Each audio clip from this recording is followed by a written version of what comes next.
배가 침몰할 때 제일 먼저 뛰어내리는 건 쥐입니다. 지금 서울 부동산에서 쥐들이 탈출하고 있습니다. 중국인 투자자들입니다. 서울 아파트 외국인 거래량이 반토막 났습니다. 51% 폭락, 강남 3구는 65% 증발, 서초구는 88%가 사라졌습니다. 그런데 뉴스는 아무도 이 얘기를 안 합니다. 2026년 3월 현재 법원 등기정보광장의 최신 데이터가 폭로하는 진실입니다. 도대체 무슨 일이 벌어지고 있는 걸까요? 오늘 이 영상에서는 서울 부동산 시장에서 벌어지고 있는 중국 자본의 대탈출 현상과 그 배후에 숨겨진 썩어가는 속살, 그리고 이것이 여러분의 자산에 어떤 파장을 일으킬 것인지 낱낱이 파헤쳐 드리겠습니다. 반드시 끝까지 집중해 주십시오. 여러분, 뉴스 헤드라인만 보면 둔촌주공 올림픽 파크 포레오는 여전히 대한민국 부동산의 황금알을 낳는 거위처럼 보입니다. 전용 84제곱미터가 22억, 23억에 거래됐다는 기사가 쏟아지니까요. 하지만 현장의 부동산 중개사들은 완전히 다른 이야기를 합니다. 둔촌 -500이라는 말 들어보셨습니까? 공식 호가에서 5억 원을 깎아야 실제 거래가 성사된다는 뜻입니다. 표면 가격과 실제 거래 가격 사이에 5억 원이라는 거대한 협곡이 숨어 있습니다. 왜 이런 기현상이 벌어지고 있을까요? 2025년 7월부터 본격 시행된 스트레스 DSR 3단계가 한국인 매수자들의 목을 완전히 조였기 때문입니다. 숫자로 보여드리겠습니다. 연소득 1억 원인 직장인이 둔촌주공 아파트를 사려고 합니다. 스트레스 DSR 시행 전에는 6억 5,800만 원까지 대출이 가능했습니다. 그런데 지금은요, 5억 5,600만 원입니다. 무려 1억 2천만 원이 증발했습니다. 이것이 무엇을 의미합니까? 한국의 평범한 중산층은 이제 서울의 인기 아파트를 살 수 있는 자격 자체를 박탈당한 것입니다. 대출 규제라는 단두대가 매수자들의 목을 베어버렸고 시장은 좀비 상태로 접어들었습니다. 가격은 높이 걸려 있는데 실제 거래는 제로에 가깝습니다. 이 기묘한 교착 상태에서 누군가가 버티지 못하고 가장 먼저 탈출 버튼을 누르기 시작했습니다. 그들이 바로 중국인 투자자들입니다. 숫자가 증명합니다. 보십시오. 2025년 8월 26일 정부는 서울 전역과 경기, 인천 주요 지역을 외국인 토지거래 허가구역으로 지정했습니다. 그 이후 어떤 일이 벌어졌습니까? 국토교통부 데이터에 따르면 외국인 주택 거래량이 279건에서 481건으로 35% 폭락했습니다. 더 충격적인 것은 국적별 분석입니다. 중국인의 부동산 거래가 전년 동기 대비 500건이나 줄어들며 32% 감소했습니다. 전체 외국인 거래의 71%를 차지하던 중국인이 대거 철수하고 있는 겁니다. 여기서 반드시 짚고 넘어가야 할 점이 있습니다. 중국인 투자자들은 금융시장에서 가장 먼저 배에서 뛰어내리는 쥐로 불립니다. 왜냐고요? 그들은 위기를 감지하는 촉이 대단히 예민하기 때문입니다. 2016년 캐나다 토론토와 밴쿠버에서 부동산 거품이 터지기 직전 가장 먼저 매물을 던지기 시작한 것이 누구였습니까? 바로 중국인 투자자들이었습니다. 그들이 빠져나간 뒤 현지 가격은 20%, 30% 폭락했습니다. 지금 서울에서 같은 패턴이 반복되고 있습니다. 중국 자본이 7년간 서울 부동산에 쏟아부은 금액이 무려 70조 원 규모로 추산됩니다. 이 거대한 자금이 이제 탈출 버튼을 누르기 시작한 것입니다. 그들이 뭘 받길래 이렇게 급하게 도망치는 걸까요? 답은 중국 본토에 있습니다.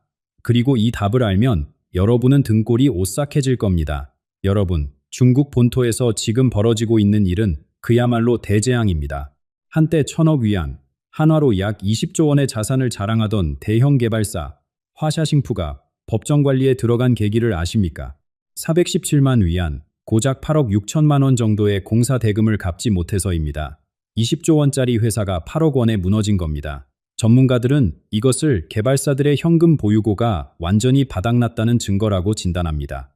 중국 전역의 빈집이 1억 2천만 채가 넘고 미완공 주택만 5천만 채에 달합니다. 더 무서운 것은 지방정부 자금조달기구, 즉 LGFV의 부채 폭탄입니다. 부동산 호황기였던 2021년에 지방정부 재정 수입의 38%가 토지 매각에서 나왔습니다. 그런데 땅이 팔리지 않으니 지방 재정에 거대한 구멍이 뚫렸습니다. 이 상황에서 중국 투자자들이 해외 자산을 팔아야 하는 이유는 단 하나입니다. 포트폴리오 조정이 아닙니다. 생존을 위한 산소 확보입니다. 본국에서 막대한 손실을 메우기 위해 해외에서 피를 뽑아야 하는 절박한 상황인 것입니다. 그런데 여기서 흥미로운 의문이 생깁니다. 왜 하필 서울 아파트일까요? 미국 국채나 일본 주식을 팔면 되지 않습니까? 답은 간단합니다.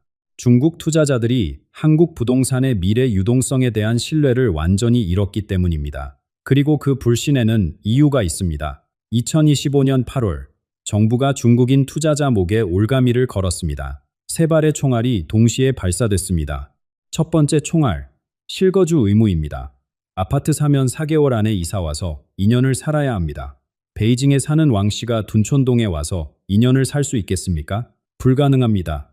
그냥 사지 말라는 말입니다. 두 번째 총알, 돈 추적입니다. 과거에는 중국 은행에서 돈 빌려오면 한국 대출 규제를 피할 수 있었습니다. 33살 중국인이 강남 타워 팰리스 펜트하우스를 89억 현금 박치기로 산 적이 있습니다. 이제 그런 시대는 끝났습니다. 정부가 돈 출처를 샅샅이 뒤집니다. 세 번째 총알, 갭투자 사망입니다.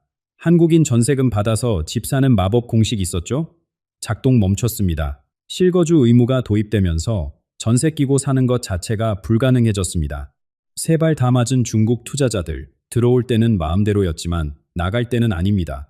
완벽한 포위망에 갇혔습니다. 그런데 문제가 하나 더 있습니다. 나가고 싶어도 받아줄 사람이 없습니다. 여기서 더 끔찍한 현실입니다. 중국인이 팔고 싶어도 살 놈이 없습니다. 숫자 하나 보여드리겠습니다. 잘 보십시오. 연봉 6천만 원 직장인, 서울에서 집 사려고 합니다. 예전에는 4억 1,900만 원 대출 가능했습니다. 지금은요, 3억 5,200만 원입니다. 6,700만 원이 공중에서 사라졌습니다. 그럼 둔촌 주공 살 수 있을까요? 전용 84가 22억입니다. 연봉 1억짜리 상위권 직장인도 대출 한도가 5억 5천만 원입니다. 계산해 보십시오. 자기 돈 16억 5천만 원이 필요합니다. 16억을 현금으로 가진 한국인이 몇 명입니까? 매수자가 멸종했습니다. 시장이 멈췄습니다. 파는 사람은 팔고 싶고 제도는 사는 걸 막고 가격은 허공에 걸려 있습니다. 이 상태가 오래가면 뭐가 터질까요? 가격입니다. 설상가상으로 원달러 환율이 중국 투자자들의 목을 더욱 조이고 있습니다. 2026년 현재 환율은 1,400원대에서 등락을 거듭하고 있습니다. 수출입은행은 올해 말 환율 전망치를 1,400원으로 제시했습니다. LG경영연구원도 연평균 1,400원을 예상합니다. 고환율이 뉴노멀로 굳어지고 있다는 뜻입니다. 2020년 환율 1,100원에 20억짜리 집 샀습니다. 달러로 182만 불. 지금 환율 1,400원. 같은 20억이 143만 불입니다. 가만히 앉아서 21%가 증발했습니다. 이게 중국 자본이 도망치는 진짜 이유입니다. 똑똑한 중국 자본은 이 계산을 진작에 끝냈습니다. 그래서 지금 손해를 보더라도 원화를 달러로 바꾸고 탈출하는 것입니다. 원화가 더 떨어지기 전에, 한국 부동산이 더 폭락하기 전에. 심지어 강남도 안전하지 않습니다. 강남은 신화다. 강남은 절대 안 떨어진다는 믿음이 있었습니다. 하지만 환율 앞에서는 강남도 속수무책입니다. 스마트머니가 이미 빠지기 시작했습니다. 그런데 진짜 공포는 아직 시작도 안 했습니다.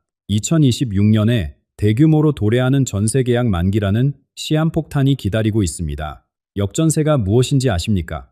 전세금을 돌려줘야 하는데 집값이 떨어져서 돌려줄 돈이 없는 상황입니다. 갭투자로 집을 샀던 중국인 투자자들에게 이것은 악몽 그 자체입니다. 상황을 그려보겠습니다. 2024년에 전세 끼고 아파트를 산 중국인 투자자가 있습니다. 당시 전세금이 12억 원이었습니다. 2년 뒤인 2026년 계약이 만료됩니다.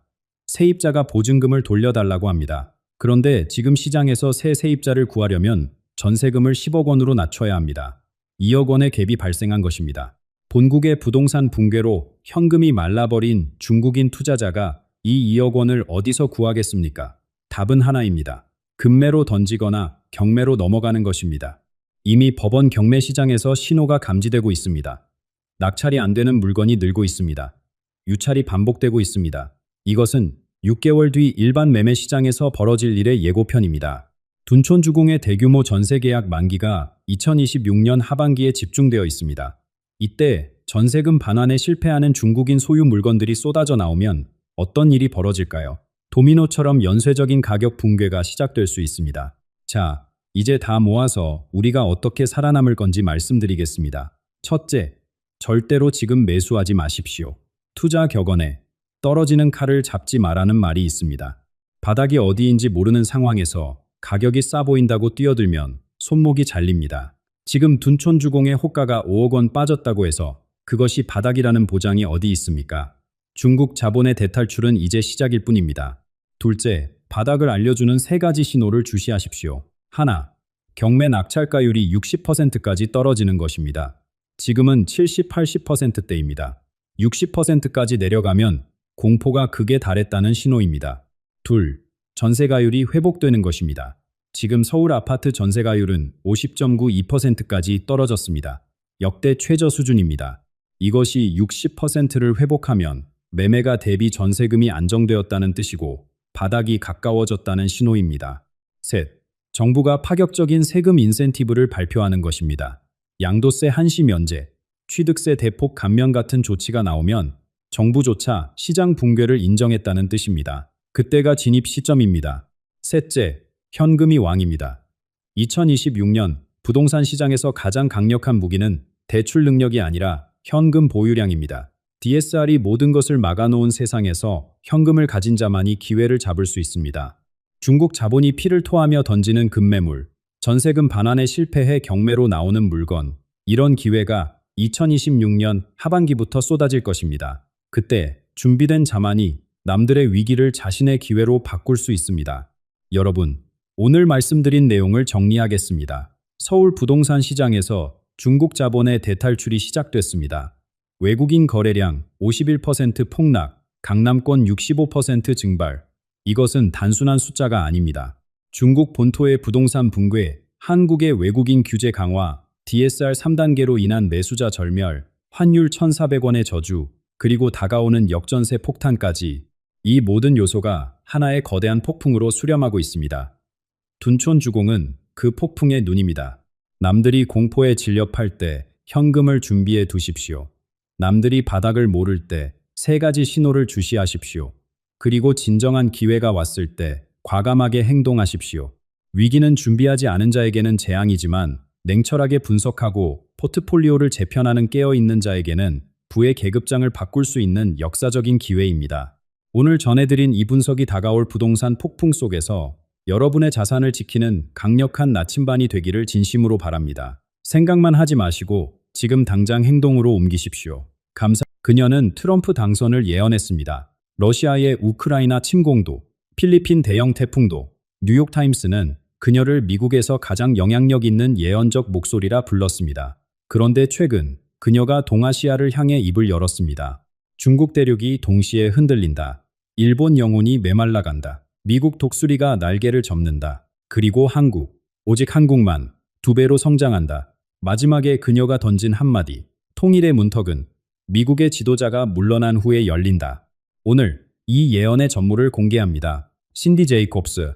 이 이름을 처음 들으시는 분도 계실 겁니다. 하지만 전 세계 수백만 기독교인들에게 이 이름은 하나의 무게를 지닙니다. 뉴욕타임스가 미국에서 가장 영향력 있는 예언적 목소리 중 한 명이라 부른 인물. 단순한 수식어가 아닙니다. 수십 년의 사역이 만들어낸 결과입니다. 1951년 태어난 그녀의 이야기는 9살로 거슬러 올라갑니다. 대부분의 아이들이 학교와 놀이에 빠져 있을 나이. 어린 신디는 자신의 삶이 평범하지 않을 것임을 느꼈습니다. 훗날 그녀는 이렇게 회상합니다. 그때 들린 음성의 의미를 완전히 이해하지 못했습니다. 하지만 영혼 깊은 곳에서는 알았습니다. 이것이 제 길이라는 것을. 그로부터 수십 년, 1985년, 그녀는 남편과 함께 제너럴스 인터내셔널을 설립했습니다. 이 단체는 전 세계 중보기도 네트워크의 중심축이 되었고 현재 수십만 명의 기도자들이 이 네트워크로 연결되어 있습니다. 그녀는 사도적 장로 예언위원회의 핵심 리더로 활동하며 방송 프로그램 하나님은 아신다를 통해 수백만 시청자에게 메시지를 전하고 있습니다. 솔직하게 말씀드리겠습니다. 신디 제이콥스는 논란이 없는 인물이 아닙니다. 일부 예언은 실현되지 않았고 어떤 이들은 그녀의 메시지가 모호하다고 비판합니다. 이것은 사실입니다. 그러나 동시에 부정할 수 없는 기록들이 있습니다. 2016년 미국 대선, 대부분의 여론조사가 반대를 가리킬 때 그녀는 트럼프의 당선을 선언했습니다. 러시아가 우크라이나를 침공하기 전 동유럽에서 전쟁의 바람이 분다고 경고했습니다. 필리핀을 강타한 대형 태풍 역시 그녀의 사전 경고 목록에 있었습니다. 완벽을 주장하는 것이 아닙니다. 다만 수십 년간 일관되게 주목할 만한 예언들을 전해온 목소리에는 적어도 귀 기울일 가치가 있지 않겠습니까? 그리고 한국, 신디 제이콥스와 한국 사이에는 특별한 인연이 있습니다. 2006년 서울 올림픽홀, 수천 명의 성도들 앞에 선 그녀가 갑자기 말을 멈췄습니다. 눈에 눈물이 고이기 시작했습니다. 그리고 천천히 무게 있는 목소리로 선언했습니다. 하나님의 바람이 한국에서 시작될 것입니다. 이 바람은 북한을 지나 중국을 휩쓸고 러시아를 관통하여 예루살렘에 이를 것입니다. 그날 이후 그녀는 한국에 대한 깊은 사랑을 공개적으로 표현해 왔습니다. 한국은 그녀에게 단순한 아시아의 한 국가가 아닙니다. 하늘의 시간표에서 결정적 위치를 차지하는 영적 거점입니다. 20년이 흘렀습니다. 그리고 올해 신디 제이콥스가 다시 입을 열었습니다. 이번에는 한국만을 위한 메시지가 아니었습니다. 그녀의 시선은 전 세계를 향했습니다. 이번에 만만 그러는 제이콥스가 다시 입을 열었습니다. 인공지능의 폭발, 경제체제의 균열, 권력구조의 재편. 그녀가 본 것은 단일 국가의 변화가 아니라 지구 전체를 뒤흔들 거대한 격변이었습니다. 주의 말씀 2026. 신디 제이콥스가 이 메시지를 세상에 내놓았을 때 분위기가 달랐습니다. 유튜브와 제너럴스 방송을 통해 공개된 이 예언은 글로벌 예언 정상회의에서도 다뤄졌습니다. 화면 속 그녀의 표정은 평소와 달랐습니다. 목소리에 긴박함이 서려 있었습니다. 무언가 다른 일이 다가오고 있음을 암시하는 듯 했습니다. 매년 연말, 그녀는 다가올 해에 대한 예언을 발표해 왔습니다. 일종의 전통이었죠. 하지만 이번에는 무게가 달랐습니다. 그녀는 9가지 핵심 격변을 제시했습니다. 세상의 근본이 흔들릴 것이라는 선언이었습니다. 첫 번째는 인공지능의 폭발적 성장입니다. 그녀는 올해가 기술이 인류의 일상을 근본적으로 바꾸는 원년이 될 것이라 말했습니다. 단순한 기술 발전이 아닙니다. 인간이 자신을 이해하는 방식 자체가 변화하는 전환점, 기계가 생각하고 창작하고 결정을 내리는 시대, 그 문턱에 우리가 서 있다는 것입니다. 두 번째는 국제 질서의 재편입니다. 제2차 세계대전 이후 유지되어 온 세계 체제가 흔들리기 시작합니다. 동맹 관계가 재조정됩니다. 새로운 강자가 부상하고 기존의 강자는 자신의 위치를 다시 평가해야 합니다. 70년 넘게 견고했던 구조에 균열이 생기는 것입니다. 그리고 그녀는 한 문장을 선언했습니다. 하나님께서 땅의 기초를 흔드실 것이다. 이것은 은유가 아니었습니다. 신디 제이콥스는 경제적 격변을 예고했습니다. 일부 국가의 통화 시스템이 심각한 위기에 직면합니다. 오랫동안 견고하다고 여겨졌던 금융 구조들이 의문시됩니다. 사람들이 당연하게 믿어왔던 것들이 무너지는 순간이 옵니다. 더 나아가 그녀는 전체주의 정권들의 몰락을 말했습니다. 이란을 지목하며 오래된 억압의 체제들이 내부로부터 무너지기 시작한다고 선언했습니다. 외부의 공격이 아닙니다. 안에서부터 균열이 시작됩니다. 눌려있던 것들이 터져 나옵니다. 그녀에게 이것은 정치적 예측이 아니었습니다. 하늘의 심판과 회복이 동시에 진행되는 시간표였습니다. 세상 곳곳에서 땅이 흔들립니다. 경제가 흔들립니다. 권력이 흔들립니다. 사람들의 믿음 자체가 흔들립니다. 그런데 이 모든 글로벌 격변의 진앙지는 어디일까요? 중동이 아닙니다. 유럽도 아닙니다. 신디 제이콥스의 시선은 세계 질서의 꼭대기를 향했습니다. 태평양 건너편, 여전히 세계 최강국이라 불리는 그 나라, 미국입니다. 기도 모임에서 미국에 대한 이야기가 시작되었을 때 신디 제이콥스의 몸짓이 변했습니다. 양손을 가슴에 교차했습니다. 목소리가 무거워졌습니다. 마치 말하기 힘든 진실을 꺼내야 하는 사람처럼 그 자리에 있던 사람들은 분위기의 변화를 느꼈습니다. 무언가 심상치 않은 이야기가 나올 것이라는 것을 그녀는 천천히 입을 열었습니다. 미국의 지도자에 대해 말씀드려야 합니다. 이것은 제가 원해서 전하는 메시지가 아닙니다. 하지만 하늘에서 보여주신 것을 침묵할 수 없습니다. 그리고 단호하게 선언했습니다. 미국의 지도자가 자리에서 물러날 것이라고. 여기서 중요한 것은 방식입니다. 탄핵이 아닙니다. 선거 패배도 아닙니다. 그녀는 이것을 하늘의 결정이라 표현했습니다. 하나님께서 정하신 때라고 말했습니다. 건강 문제일까요? 예상치 못한 정치적 위기일까요? 구체적인 방식은 밝히지 않았습니다. 다만 이것이 인간의 계획이 아닌 신적 개입에 의한 것임을 강조했습니다. 사람의 뜻이 아니라 하늘의 뜻, 인간의 시간표가 아니라 신의 시간표. 그녀의 메시지는 명확했습니다. 그리고 신디 제이콥스는 강렬한 이미지를 사용했습니다. 저는 미국의 독수리가 하늘에서 내려와 날개를 접는 것을 보았습니다. 독수리, 미국의 상징입니다. 힘과 자유, 전 세계를 향한 영향력의 표상이죠. 높은 하늘을 비행하며 지상을 내려다보는 존재. 그 독수리가 날개를 접습니다. 하강합니다. 움츠러듭니다. 이것이 의미하는 바는 무엇일까요? 미국이 세계의 경찰 역할에서 물러납니다. 외부를 향하던 시선이 내부로 돌아갑니다. 다른 나라들의 문제에 개입하던 손이 걷어집니다. 거대한 날개 아래 있던 그늘이 사라집니다. 그녀는 경고했습니다. 만약 교회가 깨어 기도하지 않는다면 이 전환기에 큰 혼란이 올 수 있습니다. 하지만 동시에 희망도 말했습니다. 깨어있는 자들에게 이것은 새로운 시대의 문을 여는 열쇠가 됩니다. 혼란과 기회가 동시에 옵니다. 어떤 것을 맞이하느냐는 준비에 달려 있습니다. 미국의 독수리가 날개를 접을 때 세계 곳곳에 빈 공간이 생깁니다. 그 중에서도 가장 큰 파장이 일어날 곳이 있습니다. 태평양 건너편, 아시아입니다. 미국의 그늘 아래 있던 나라들, 미국의 힘에 의존하던 나라들, 미국의 견제를 받던 나라들, 이 모든 균형이 흔들리기 시작합니다. 그리고 그 한가운데 세 나라가 있습니다. 중국, 일본, 그리고 한국. 신디 제이콥스가 본 그들의 운명은 극적으로 달랐습니다. 신디 제이콥스가 중국에 대해 말하기 시작했을 때 그녀의 반응은 놀라웠습니다. 몸이 떨렸습니다. 목소리가 갈라졌습니다. 눈앞에서 무언가 끔찍한 것을 목격하는 사람처럼 보였습니다. 그녀는 말을 이으려 애썼습니다. 중국에 거대한 것이 오고 있습니다. 한 곳이 아니라고 했습니다. 동시다발적이라고 했습니다. 대륙 전체가 동시에 흔들린다고 했습니다. 일반적인 지진이나 홍수가 아닙니다. 대륙 규모의 연쇄적 재난입니다. 마치 땅 자체가 각성하여 요동치는 것처럼 중국의 여러 지역이 한꺼번에 격변을 겪게 될 것이라는 비전이었습니다. 그녀의 묘사는 계속되었습니다. 땅이 갈라집니다. 물이 솟구칩니다. 하늘과 땅이 만납니다. 이것은 단순한 자연 현상의 예고가 아니었습니다. 그녀에게 이것은 하늘의 메시지였습니다. 오랫동안 굳건하다고 여겨졌던 중국의 경제 구조가 도전받습니다. 권력 체계가 흔들립니다. 국민들의 사고방식 자체가 근본적인 변화에 직면합니다. 물질적 기반만 무너지는 것이 아닙니다. 그 위에 세워진 모든 것이 함께 흔들립니다. 이 예언을 들은 한국 중보 기도자들의 반응이 있었습니다. 많은 이들이 눈물을 흘렸다고 합니다. 분노의 눈물이 아니었습니다. 이웃나라의 재난에 대한 두려움과 안타까움이었습니다. 가까이 있기에 느껴지는 연민이었습니다. 그리고 일본, 중국에 대한 격렬한 비전과 달리 일본에 대한 신디 제이콥스의 어조는 고요했습니다. 분노나 심판의 목소리가 아니었습니다. 슬픔에 가까웠습니다. 조용한 애도 같았습니다. 일본의 쇠퇴는 경제만의 문제가 아닙니다. 그것은 영혼의 쇠퇴입니다. 그녀는 일본이 물질적 풍요 속에서 영적 메마름을 겪고 있다고 진단했습니다.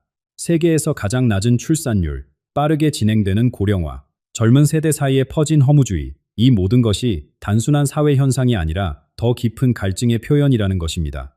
채워지지 않는 무언가를 찾고 있지만 어디서 찾아야 할지 모르는 상태. 신디 제이콥스는 조심스럽지만 단호하게 말했습니다. 한국이 일본을 추월할 것이라고.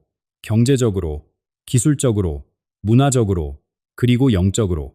일본의 인구가 줄어들고 영적 메마름이 깊어지는 동안 한국은 다른 길을 걷게 됩니다. 그 격차는 빠르게 벌어집니다. 되돌리기 어려울 정도로. 이것은 한국의 자만을 위한 예언이 아닙니다. 이것은 책임에 대한 부름입니다. 중국의 기반이 흔들립니다. 일본이 영적으로 시들어갑니다. 두 이웃나라가 각자의 방식으로 어둠을 향해 갈 때 신디 제이콥스가 한국을 바라보는 눈빛은 완전히 달랐습니다. 거기에는 빛이 있었습니다. 아, 한국이요. 신디 제이콥스가 한국에 대해 말하기 시작할 때 그녀의 얼굴에 미소가 번졌습니다. 중국과 일본을 말할 때의 무거움이 사라졌습니다. 목소리가 밝아졌습니다. 눈빛에 기쁨이 담겼습니다. 같은 사람이 맞나 싶을 정도로 분위기가 달라졌습니다. 2006년 서울에서의 선언 이후 그녀는 한국에 대해 일관된 메시지를 전해왔습니다. 20년 가까이 흔들림이 없었습니다. 그리고 올해 그 메시지는 더욱 구체적이고 대담해졌습니다. 한국의 현재 위치는 시작에 불과합니다. 그녀는 명확하게 말했습니다. 한국이 2배로 성장할 것이라고. 경제 규모가 2배, 국방력이 2배, 국제적 영향력이 2배. 현재 세계 10위권의 경제 대국이 그 규모를 배가시킨다면 그것은 세계 질서 자체를 재편하는 변화입니다. 단순한 희망이 아닙니다. 그녀는 이것을 하늘에서 본 청사진이라고 말했습니다. 반도체와 대중문화, 이미 세계를 선도하는 한국의 두 축입니다. 하지만 이것은 빙산의 일각에 불과합니다. 신디 제이콥스는 더 넓은 그림을 그렸습니다. 인공지능, 생명공학, 우주탐사, 그리고 아직 이름조차 없는 새로운 산업들, 한국이 이 모든 분야에서 선두에 서게 됩니다. 세계가 한국에서 배우기 위해 줄을 설 것이라고 그녀는 말했습니다. 기술만이 아닙니다.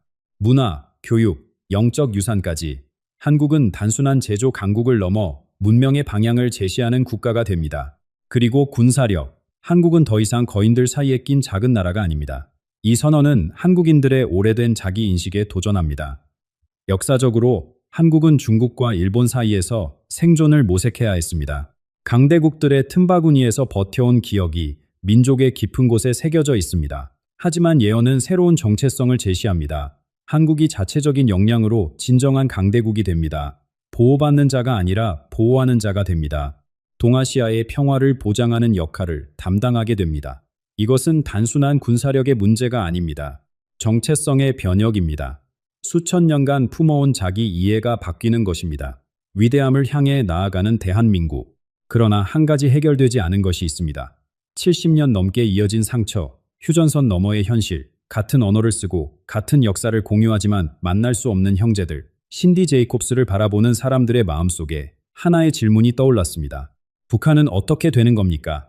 통일은요? 모임의 끝자락이었습니다. 한국인 통역자가 마지막 질문을 던졌습니다. 한반도의 미래는 어떻게 됩니까? 북한은요? 통일은 어떻게 되나요? 신디 제이콥스가 말을 멈췄습니다. 긴 침묵이 흘렀습니다. 그녀의 눈이 감겼습니다. 마치 하늘의 음성을 기다리는 듯 했습니다. 그 자리에 있던 사람들은 숨을 죽였습니다. 몇 초가 몇 분처럼 느껴졌습니다. 침묵 속에서 영적인 무게가 느껴졌습니다. 마침내 그녀가 입을 열었습니다. 남과 북이 통일의 문턱을 밟게 되는 시점. 그것은 미국의 지도자가 자리에서 물러난 이후입니다. 회중 사이에서 작은 탄성이 흘러나왔습니다. 한국의 통일과 미국의 정치 상황이 연결되어 있다니 예상하지 못한 대답이었습니다. 신디 제이콥스는 설명을 이어갔습니다. 한반도의 통일은 한국인만의 일이 아닙니다. 이것은 열방을 움직이시는 하나님의 체스판입니다.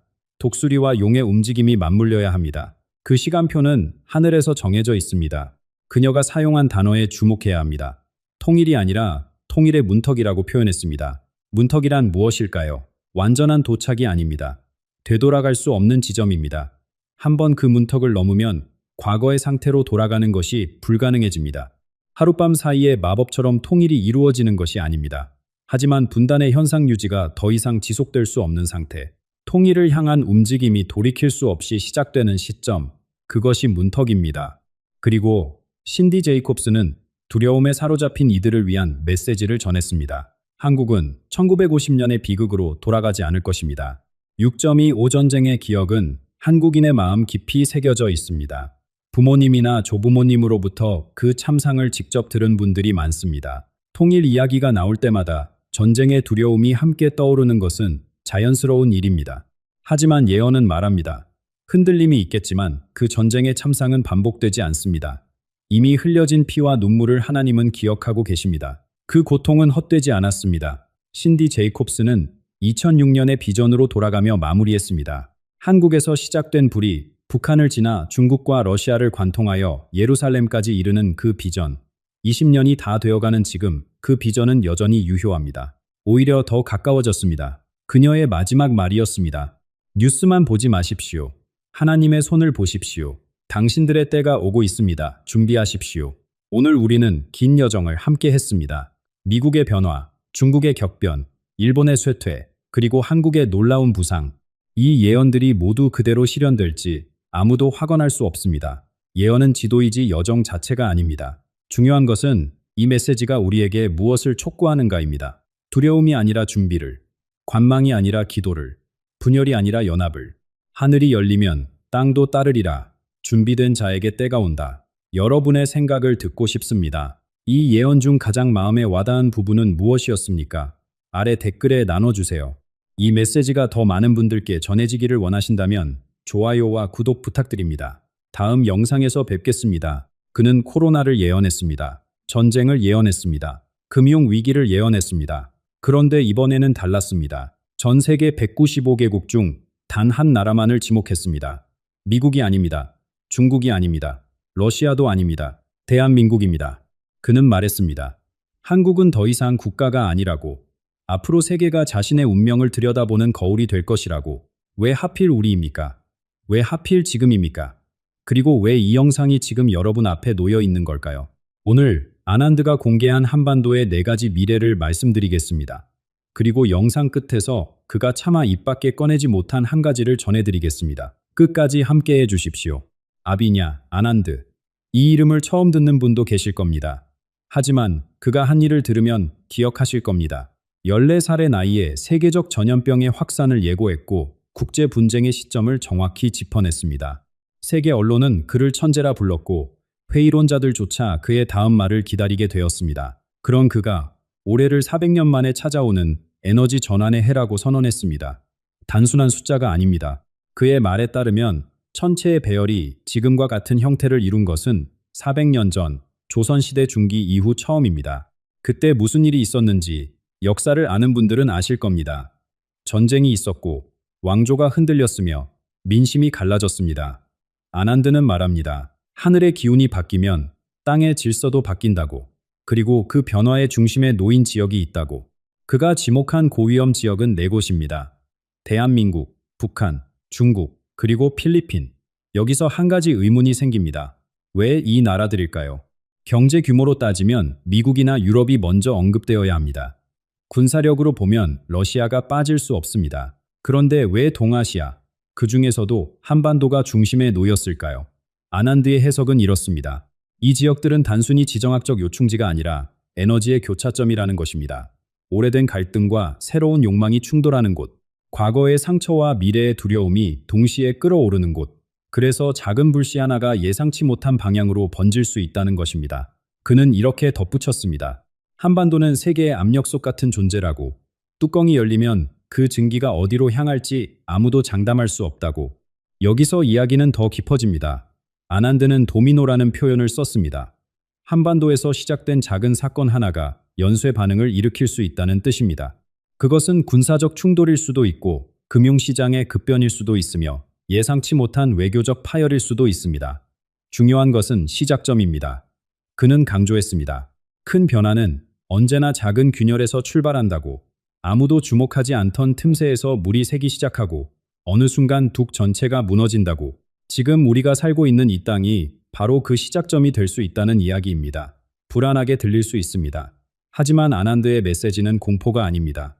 그는 말합니다.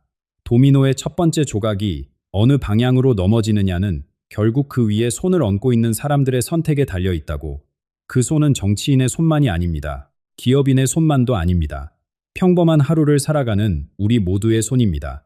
우리가 어떤 마음으로 이 시간을 통과하느냐에 따라 도미노는 무너질 수도 새로운 방향으로 세워질 수도 있습니다. 아난드가 한반도를 지목한 이유는 이곳이 위험해서가 아닙니다. 이곳이 중요하기 때문입니다. 변화의 씨앗이 뿌려지는 땅이기 때문입니다. 그런데 여기서 그의 예언은 한 걸음 더 나아갑니다. 그는 대한민국이 단순한 국가의 경계를 넘어설 것이라고 말했습니다. 세계가 자신의 모습을 비춰보는 거울이 될 것이라고. 무슨 뜻일까요? 왜 하필 이 작은 반도가 전 세계의 거울이 된다는 걸까요? 아난드의 대답은 간단했습니다. 거울은 가장 많은 빛이 모이는 곳에 놓인다고. 지금 전 세계의 시선이 이 반도를 향하고 있습니다. 경제적 관심, 문화적 호기심, 군사적 긴장, 기술적 경쟁, 이 모든 에너지가 한 점으로 수렴하고 있습니다. 그래서 이곳에서 일어나는 일은 단순히 한국만의 이야기가 아니게 됩니다. 세계가 자신의 두려움과 욕망을 이 땅에 투영하고 그 반사된 모습을 통해 스스로를 들여다보게 됩니다. 생각해 보십시오. 다른 나라 사람들이 한국을 바라볼 때 무엇을 봅니까? 누군가는 빠른 성장의 가능성을 봅니다. 누군가는 분단의 비극을 봅니다. 누군가는 기술의 미래를 보고 누군가는 전쟁의 그림자를 봅니다. 같은 나라를 보면서 전혀 다른 것을 보는 겁니다. 그것은 한국이 여러 얼굴을 가져서가 아닙니다. 보는 사람의 마음속에 있는 것이 거울에 비치기 때문입니다. 아난드는 이것을 거울의 원리라고 불렀습니다. 그런데 거울이 되는 것은 쉬운 일이 아닙니다. 거울은 모든 것을 드러내기 때문입니다. 감추고 싶은 것까지도. 아난드는 지금 하늘에서 화성과 토성, 그리고 라후가 강한 긴장 관계를 이루고 있다고 설명했습니다. 이 세 에너지가 만나면 어떤 일이 벌어질까요? 숨겨진 것들이 수면 위로 떠오릅니다. 개인의 비밀만이 아닙니다. 조직의 비밀, 국가의 비밀, 심지어 역사 속에 묻혔던 진실까지, 땅 속에 묻혀있던 것들이 갑자기 솟아오르듯 덮어두었던 문제들이 더 이상 숨겨지지 않는 시기가 왔다는 뜻입니다. 이것은 불편한 일입니다. 누구도 자신의 상처를 들키고 싶어 하지 않습니다. 하지만 아난드는 말합니다. 드러나지 않은 상처는 치유될 수 없다고, 아픔이 밖으로 나와야 비로소 회복이 시작된다고. 지금 한국 사회 곳곳에서 터져나오는 갈등과 논쟁들이 어쩌면 이 흐름의 일부일 수 있습니다. 표면적으로는 혼란처럼 보이지만 더 깊은 차원에서는 정화의 과정일 수 있다는 것입니다. 이 거울 앞에서 대한민국은 스스로에게 세 가지 질문을 던지게 됩니다. 첫째, 우리는 무엇을 두려워하는가? 둘째, 우리는 누구를 신뢰하는가? 셋째, 우리는 어떤 나라가 되고 싶은가? 이 질문들은 단순해 보이지만 대답하기는 어렵습니다. 두려움을 인정하는 것은 용기가 필요하고, 신뢰를 말하는 것은 책임이 따르며, 미래를 그리는 것은 현재의 불편함을 직시해야 하기 때문입니다. 아난드는 말했습니다. 이 세 질문에 어떻게 답하느냐에 따라 대한민국의 운명이 갈린다고. 그러나 그것은 정치인들만의 몫이 아닙니다. 한 사람 한 사람이 마음속으로 이 질문을 품고 자신만의 답을 찾아갈 때 그 작은 대답들이 모여 하나의 거대한 방향이 됩니다. 거울은 비추기만 하지 않습니다. 거울 앞에 선 사람이 어떤 표정을 짓느냐에 따라 비치는 모습도 달라집니다. 지금 이 순간 거울 앞에 선 우리는 어떤 얼굴을 하고 있을까요? 두려움에 얼어붙은 얼굴일까요? 아니면 무언가를 결심한 얼굴일까요? 아난드의 예언은 여기서 또 한 번 갈라집니다. 그는 이 시기에 두 개의 거대한 물결이 동시에 밀려올 것이라고 말했습니다. 하나는 두려움의 물결이고 다른 하나는 깨어남의 물결이라고. 두려움의 물결은 이미 곳곳에서 느껴집니다. 뉴스를 켜면 군사적 긴장이 흘러나옵니다. 경제 기사를 열면 불안한 숫자들이 눈에 들어옵니다. 사이버 공격 소식, 금융시장의 출렁임, 그리고 인공지능이 가져올 윤리적 문제들까지. 이 모든 것이 하루에도 몇 번씩 우리의 마음을 흔듭니다. 아난드는 이것을 두려움의 파도라고 불렀습니다. 파도는 밀려오고 사람들은 휩쓸립니다. 이 파도 속에서 사람들은 깊은 질문을 품기 시작합니다. 우리 아이들은 어떤 세상을 살게 될까? 지금 이 시스템이 정말 지속될 수 있을까? 내가 믿어왔던 것들이 과연 옳았을까? 이러한 질문들이 밤잠을 설치게 하고 일상의 작은 순간에도 불쑥 떠오릅니다. 아난드는 이것을 실존적 위기의 시간이라고 표현했습니다. 단순한 걱정이 아니라 삶의 근본을 흔드는 물음들이 터져나오는 시기라는 뜻입니다. 그러나 아난드의 예언은 여기서 끝나지 않았습니다. 그는 두려움의 물결 뒤에 반드시 또 다른 물결이 따라온다고 말했습니다. 깨어남의 물결입니다. 두려움이 극에 달하면 사람들은 무언가를 놓기 시작합니다. 그동안 움켜쥐고 있던 것들, 돈과 지위와 소유에 대한 집착이 조금씩 느슨해집니다. 그리고 그 자리에 다른 것이 들어옵니다. 관계의 깊이, 존재의 의미, 진정한 연결에 대한 갈망. 이것은 머리로 결정하는 변화가 아닙니다. 두려움을 온전히 통과한 사람만이 경험하는 내면의 전환입니다. 마치 깊은 밤을 지나야 새벽이 오듯이 두려움의 바닥을 찍어야 깨어남의 빛이 보입니다. 아난드는 말했습니다. 지금 많은 한국인들이 이 두 물결 사이에 서 있다고. 어느 물결에 올라타느냐는 각자의 선택이라고. 두려움에 머무르면 얼어붙습니다. 아무것도 하지 못한 채 뉴스만 새로 고침하게 됩니다. 그러나 깨어남을 선택하면 움직이기 시작합니다. 작은 것부터 가까운 사람에게 먼저 손을 내밀고 의미 없이 흘려보내던 시간을 다시 붙잡고 정말 중요한 것이 무엇인지 스스로에게 묻습니다. 아난드는 이 작은 움직임들이 모여 거대한 흐름을 만든다고 했습니다. 그런데 이 깨어남의 물결에는 한 가지 시험이 따라옵니다. 바로 기술입니다. 인공지능이라는 전례 없는 도구가 우리 손에 쥐어졌습니다. 이 도구를 어떻게 사용하느냐에 따라 깨어남은 가속될 수도 다시 두려움 속으로 빠져들 수도 있습니다. 아난드는 특히 대한민국이 이 시험의 최전선에 서 있다고 경고했습니다. 대한민국은 기술 강국입니다.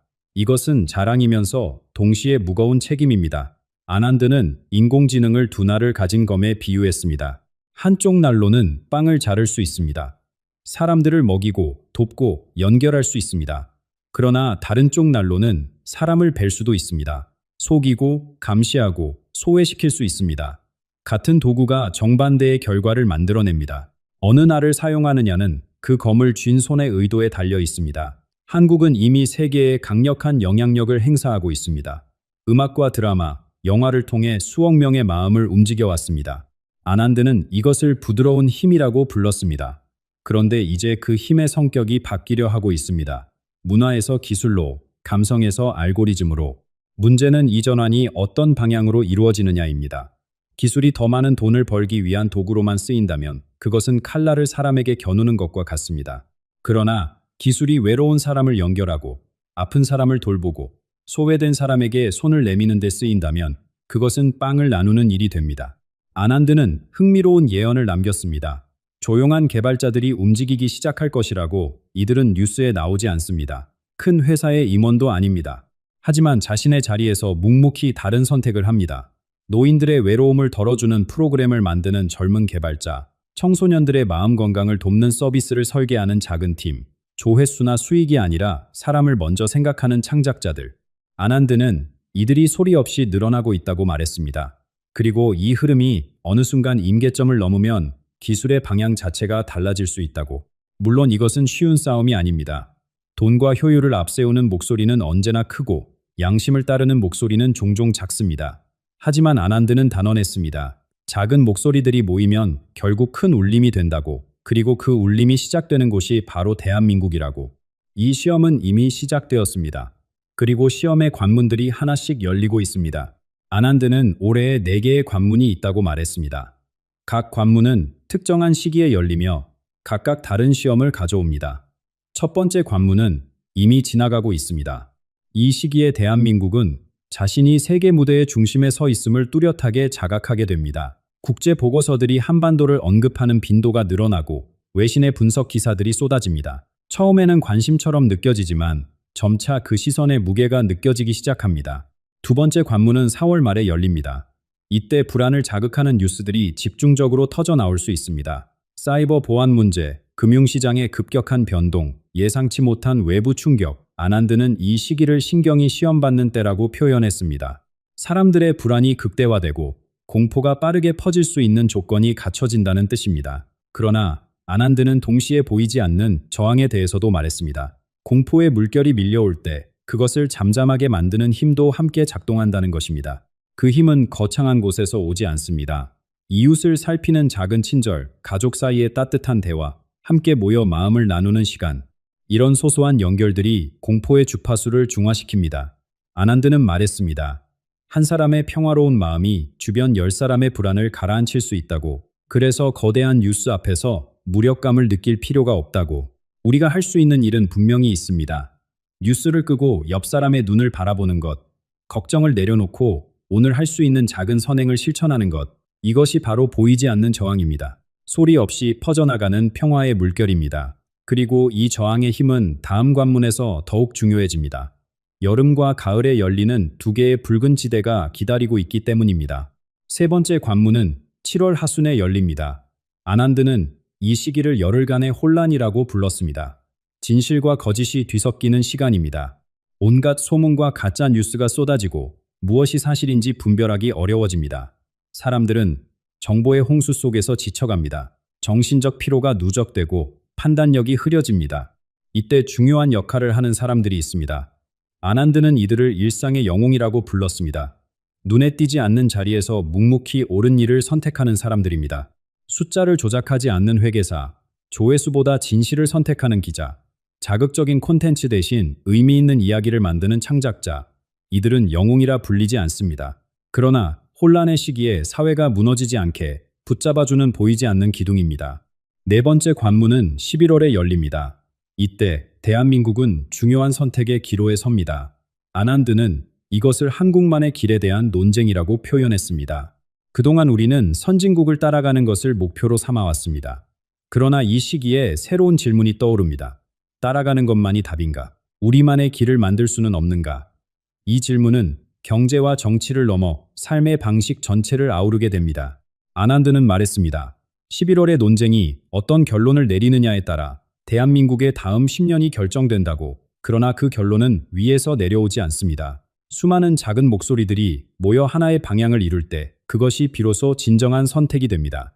이 4개의 관문을 지나면서 한 가지 주제가 점점 더 선명해집니다.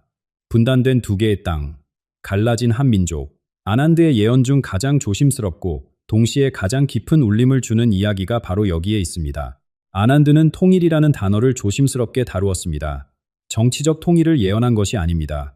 그는 다른 종류의 통일을 이야기했습니다. 마음의 통일, 감정의 통일, 얼어붙은 것이 녹아내리는 과정으로서의 통일. 그는 남과 북 사이에 두 개의 강이 흐르고 있다고 말했습니다. 눈에 보이지 않는 감정의 강입니다. 오랜 세월 동안 이 두 강은 서로 다른 방향으로 흘러왔습니다. 그러나 근원은 같습니다. 같은 산에서 시작된 물입니다. 아난드는 이 두 강이 다시 만나는 날이 올 것이라고 말했습니다. 그 만남은 지도 위에서 일어나지 않습니다. 사람들의 가슴 속에서 일어납니다. 그는 기억의 치유라는 표현을 썼습니다. 과거의 아픔을 덮어두는 것이 아니라 함께 꺼내어 바라보는 것입니다. 그 아픔을 인정하고 함께 울고 그리고 함께 노래하는 것입니다. 아난드는 남과 북이 공유하는 노래가 있다면 그 노래가 치유의 시작점이 될 수 있다고 말했습니다. 말은 통하지 않아도 멜로디는 통합니다. 가사는 달라도 눈물은 같습니다. 남과 북은 서로 다른 방향으로 자란 나뭇가지와 같습니다.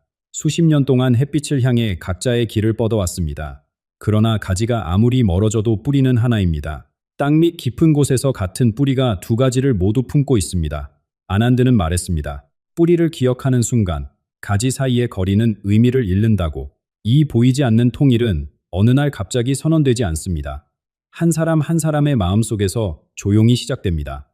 북쪽에 가족을 둔 할머니가 그리움을 말할 때, 젊은 세대가 분단의 역사를 처음으로 진지하게 마주할 때, 서로를 적이 아닌 같은 뿌리의 가족으로 느끼는 순간이 쌓여갈 때, 그렇게 얼음이 녹습니다. 천천히, 그러나 분명하게. 아난드의 예언은 결국 하나의 질문으로 모아집니다. 우리는 복수의 시대를 끝내고 치유의 시대를 열 준비가 되어 있는가? 아난드는 진정한 세계대전이 무엇인지 다시 정의했습니다. 폭탄이 터지는 전쟁이 아닙니다. 복수의 논리가 지배하는 세상이 진정한 전쟁터입니다. 금융의 흐름 속에, 데이터의 이동 속에, 보이지 않는 곳에서 복수의 에너지가 여전히 흐르고 있습니다. 네가 나에게 했으니 나도 너에게 갚겠다는 마음. 손해를 보면 반드시 되갚아야 한다는 믿음. 이것이 전쟁을 영속시키는 연료입니다. 그러나 아난드는 이 연료가 바닥나기 시작했다고 말했습니다. 복수의 논리로는 더 이상 세상을 굴릴 수 없는 시점이 오고 있다고, 사람들이 지쳐가고 있기 때문입니다. 끝없는 경쟁과 보복의 순환 속에서 진정한 평화를 원하는 목소리가 커지고 있기 때문입니다. 아난드는 평화의 예산이라는 개념을 이야기했습니다. 국가들이 무기를 사는 데 쓰는 돈보다 교육에, 환경에, 사람을 치유하는 데 더 많은 돈을 쓰는 시대. 이것이 공상처럼 들릴 수 있습니다. 그러나 아난드는 단호했습니다. 공상이 현실이 되는 것은 한순간이라고. 충분히 많은 사람들이 같은 꿈을 꾸면 그 꿈은 더 이상 꿈이 아니라고. 그는 마지막으로 대한민국을 향해 말했습니다. 두려워하지 말라고. 그러나 잠들지도 말라고. 두려움에 눌려 아무것도 하지 못하는 것도 문제지만 안일하게 눈을 감고 있는 것도 문제라고. 지금은 깨어 있어야 할 때입니다. 눈을 뜨고 주변을 살펴야 할 때입니다. 그리고 자신의 자리에서 할 수 있는 일을 해야 할 때입니다. 한 사람의 선택은 작아 보입니다. 그러나 그 선택들이 모입니다. 모인 선택들이 흐름이 됩니다. 그 흐름이 시대를 만듭니다. 아난드는 말했습니다. 지금 이 순간, 대한민국에 살고 있는 한 사람 한 사람이 내리는 선택이 한 시대의 운명을 결정한다고. 영상을 보고 계신 분들께 묻고 싶습니다. 오늘 하루 두려움을 선택하셨습니까?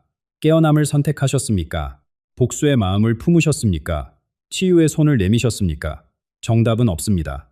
다만 선택은 있습니다.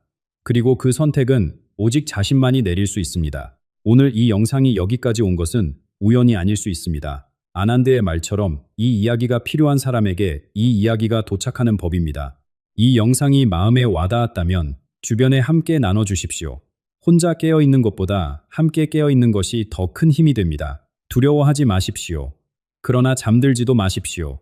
지금 이 순간 깨어있는 선택을 하십시오.